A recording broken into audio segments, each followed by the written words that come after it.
बिहार राज्य से बड़ी अपडेट आ चुकी है। रिक्त पदों को भरने की तैयारी को लेकर एक महत्वपूर्ण सूचना निकल के आ रही है।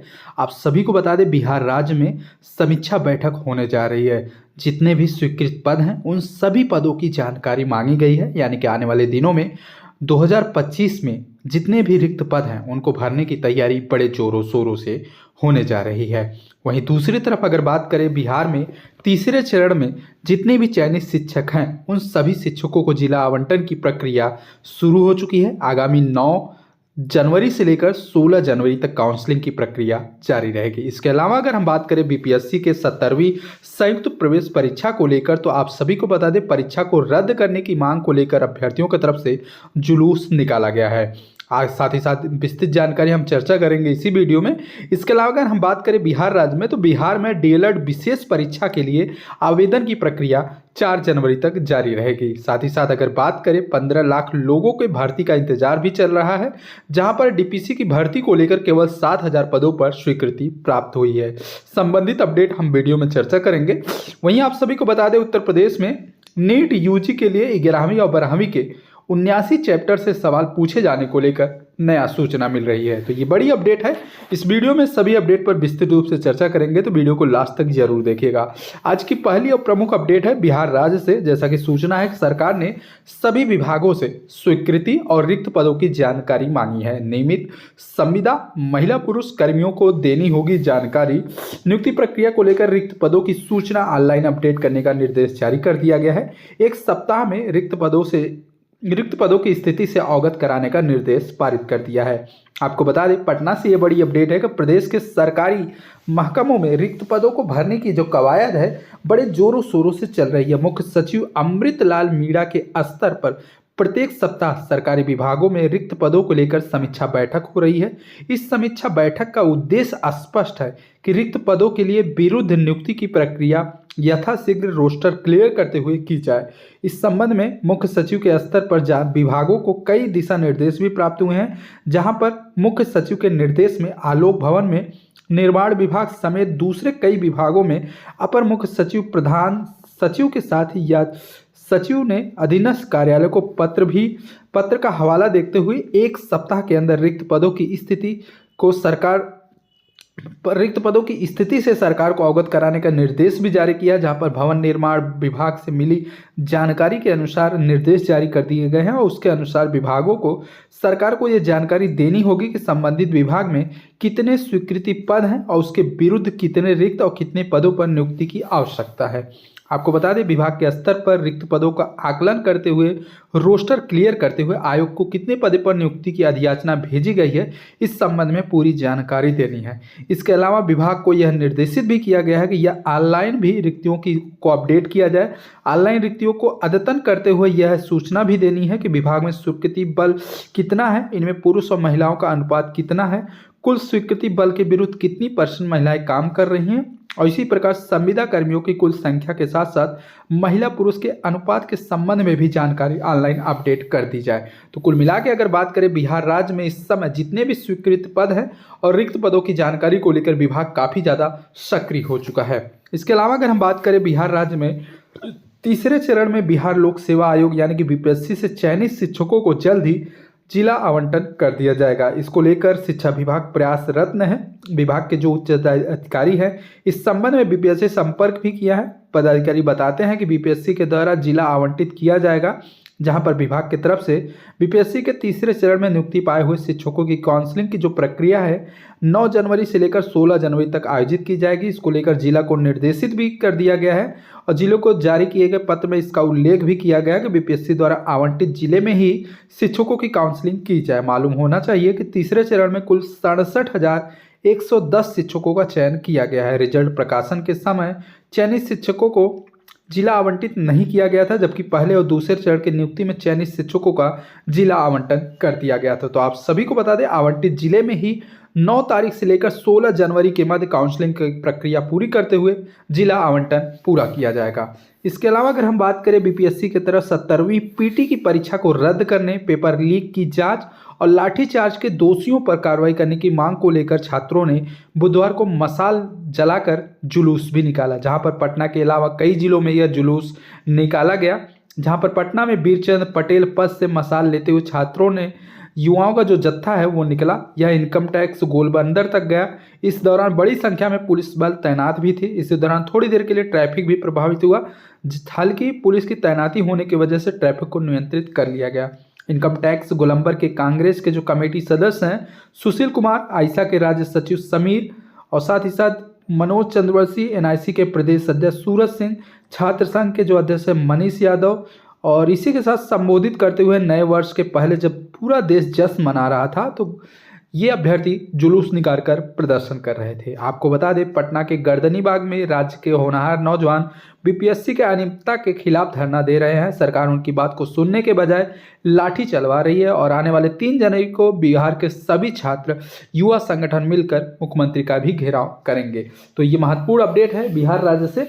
इसके अलावा अगर हम बात करें तो एक महत्वपूर्ण सूचना ये भी निकल के आ रही है, डीपीसी का प्रकरण कोर्ट में सुलझने के बाद पदों की बढ़ोतरी संभव है, ऐसी सूचना मिल रही है। आपको बता दें, 15 लाख बेरोजगार अभ्यर्थियों को भर्ती का इंतजार किया जा रहा है। डीपीसी की भर्ती अटकी हुई है और होने से सिर्फ 7,000 पदों पर वित्तीय स्वीकृति संभव हो पाई है। पूरी खबर पर रुक करें तो आपको बता दें, राज्य में तृतीय श्रेणी शिक्षक भर्ती के लिए जो प्रस्तावित पद है, फिलहाल 7,000 पदों पर ही वित्तीय स्वीकृति मिलने की संभावना बनी हुई है। साथ शिक्षकों के डीपीसी का जो मामला है, न्यायालय में निस्तारित होने के बाद 3rd ग्रेड भर्ती के पदों में बढ़ोतरी संभव है। ऐसे में डीपीसी न होने की वजह से करीब 15 लाख से अधिक बेरोजगार अभ्यर्थियों की आशाएं फिलहाल निराशा में बदल चुकी हैं। शिक्षक भर्ती में कड़ा मुकाबला होकर करीब एक पद पर 215 से अधिक अभ्यर्थियों की दावेदारी रह सकती है।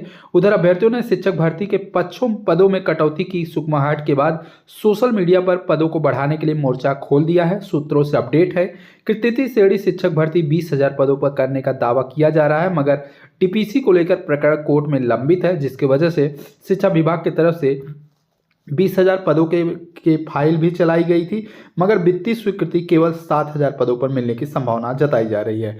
वित्तीय स्वीकृति आगामी पखवाड़े तक शिक्षा विभाग को प्राप्त हो जाएगी।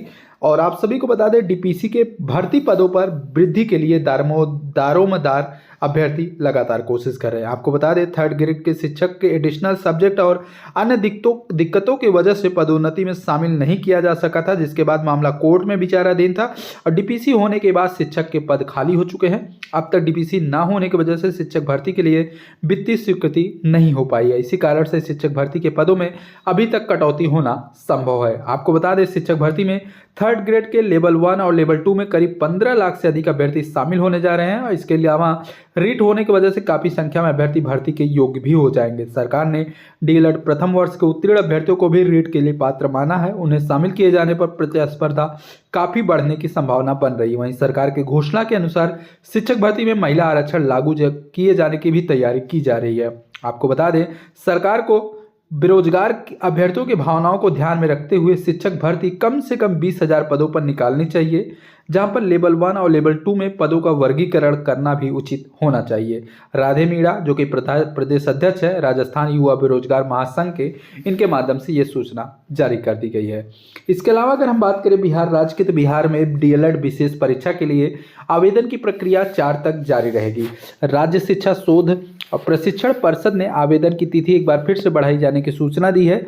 जहां तक सूचना है कि डीएलएड दूरस्थ शिक्षा कोर्स प्रशिक्षण सत्र 2013 और 2015, 2016 और 2018, 2017-18 में अनुपस्थित और अनुत्तीर्ण निष्कासित परीक्षार्थियों के लिए विशेष परीक्षा होने जा रही है। इसके लिए आवेदन की तिथि एक बार फिर से बढ़ा दी गई है।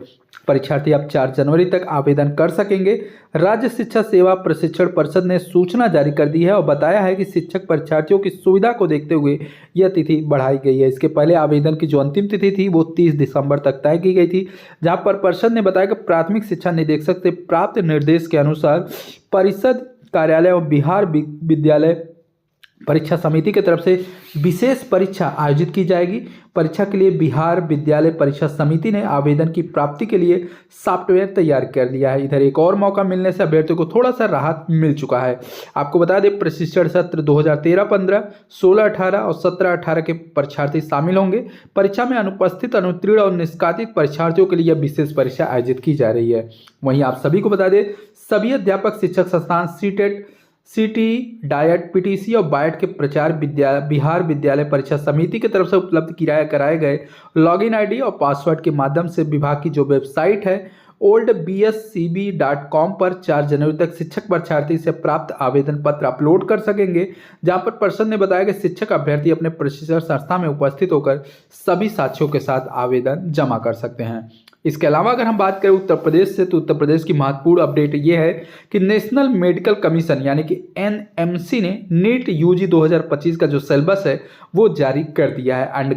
Under graduate medical education board यानी कि यूजीएमएबी ने वर्ष 2024 के सिलेबस को मंजूरी दी है और मंजूरी के बाद एनएमएससी ने सिलेबस को वेबसाइट जो कि neet.nta.nic.in और nmc.org पर जारी कर दिया है। छात्र संशोधित सिलेबस वेबसाइट के पर जाकर डाउनलोड कर सकते हैं। इसमें भौतिकी, रसायन शास्त्र और जीव विज्ञान यानी कि पीसीबी से कक्षा 11 और कक्षा 12वीं से 79 चैप्टर से प्रश्न पूछे जाएंगे। इस बार भी मेडिकल साइंस के लिए जरूरी जंतु विज्ञान के महत्वपूर्ण पार्ट डाइजेस्टिव सिस्टम और टिश्यू से प्रश्न नहीं पूछे जाएंगे। अगले साल नीट यूजी का आयोजन 4 मई को होगा। नीट यूजी के माध्यम से एमबीबीएस, बीडीएस, आयुष नर्सिंग और अन्य मेडिकल पाठ्यक्रमों में नामांकन लिया जा सकता है। पीसीबी से 11वीं और 12वीं के अब 79 चैप्टर से नीट यूजी 2025 में सवाल पूछे जाएंगे। 720 अंकों का यह पेपर होगा। नीट 720 अंकों की रहेगी और परीक्षा का जो पैटर्न है अब नए संशोधित सिलेबस के अनुसार जारी रहेगा। एक प्रश्न 4 अंकों का रहेगा। प्रश्न का गलत उत्तर देने पर 1 अंक का निगेटिव मार्किंग भी रहेगा। भौतिकी, रसायन शास्त्र, वनस्पति और जीव विज्ञान चारों विषयों के सेक्शन ए में 35, सेक्शन बी में 15 प्रश्न दिए जाएंगे। इन 15 में से कोई 10 प्रश्न करने होंगे। विद्यार्थियों को 200 में से 180 प्रश्न करने होंगे। इसी तरह पेपर 720 अंकों का होगा, जिसके लिए 3 घंटे 20 मिनट का समय दिया जाएगा। आपको बता दें कि नीट 2025 के लिए एक बड़ा अपडेट आ चुकी है कि 11वीं और 12वीं के 79 चैप्टर से अब प्रश्न पूछे जाएंगे और यह परीक्षा अगले साल 4 मई को आयोजित की जाएगी। तो ये प्रमुख खबरें थी उत्तर प्रदेश और अन्य राज्यों को लेकर। तो वीडियो को शेयर कर दीजिएगा। चैनल के माध्यम से समय समय पर आपको तमाम शिक्षक भर्ती से संबंधित सूचनाएं मिलती रहेगी। धन्यवाद।